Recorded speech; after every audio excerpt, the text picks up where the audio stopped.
കഥകൾ ഇഷ്ടമാണോ കൂട്ടുകാരെ? കുറുനരിയുടെയും കഴുതയുടെയും കഥ പറയട്ടെ. ഒരിടത്ത് ഒരു ഗ്രാമത്തിൽ ധാരാളം കൃഷിയിടങ്ങളുള്ള ഒരു കർഷകനുണ്ടായിരുന്നു. അയാൾ രാത്രിയിൽ കൃഷിയിടങ്ങൾ നോക്കുവാൻ പോകുമ്പോൾ തൻ്റെ കഴുതയെയും കൂടെ കൊണ്ടുപോകുമായിരുന്നു. അടുത്ത ദിവസം വിളവ് സാധനങ്ങൾ കഴുതപ്പുറത്ത് കെട്ടിവെച്ച് ചന്തയിൽ കൊണ്ടുപോയി വിൽക്കുന്നതായിരുന്നു പതിവ്. എല്ലാ ദിവസവും രാത്രി കുറുനരി ഓരിയിടുന്ന ശബ്ദം കഴുത കേൾക്കാറുണ്ടായിരുന്നു. ശബ്ദം കേട്ട് തൻ്റെ യജമാനൻ ഭയന്നു വിറയ്ക്കുന്നത് അവൻ ശ്രദ്ധിക്കുവാനിടയായി. യജമാനൻ്റെ ആത്മകഥം.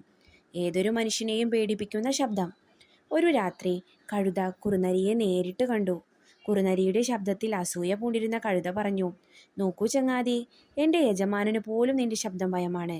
എന്നെ നോക്കിക്കേ, അയാൾ എപ്പോഴും എന്നെ അടിക്കുകയും എടുക്കുവാനാവാത്ത ഭാരം ചുമപ്പിക്കുകയും ചെയ്യുന്നു."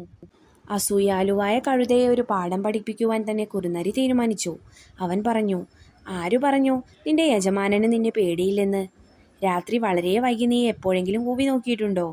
കഴുത ചിന്തിച്ചു. "ഓ, അപ്പോൾ അതാണ് കാര്യം." അടുത്ത ദിവസം രാത്രി കർഷകൻ ഉറങ്ങാനുള്ള തയ്യാറെടുപ്പിലായിരുന്നു. കഴുത വലിയ വായിൽ കാറുവാൻ തുടങ്ങി. അത് കുറുനരി ഓലിയിട്ടതുപോലെയായിരുന്നില്ല. ഒരു തരം ചിലമ്പിച്ച വികൃതമായ ശബ്ദം. കർഷകന് ദേഷ്യം വന്നു. ഒരു വലിയ വടിയുമായി വെളിയിലെത്തിയ അയാൾ കഴുതയെ നന്നായി പ്രഹരിച്ചു.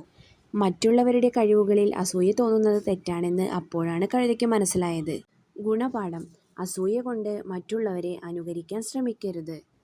നമുക്ക് ഓരോരുത്തർക്കും നമ്മുടേതായ കഴിവുകളുണ്ട്. അത് കണ്ടെത്തി അത് വികസിപ്പിക്കുകയാണ് വേണ്ടത്. ഈ കഥ കൂട്ടുകാർക്ക് ഇഷ്ടപ്പെട്ടോ? ഇനിയും ഇതുപോലുള്ള കഥകൾ നിങ്ങൾക്ക് കേൾക്കാനായി ഈ ചാനൽ സബ്സ്ക്രൈബ് ചെയ്യണേ.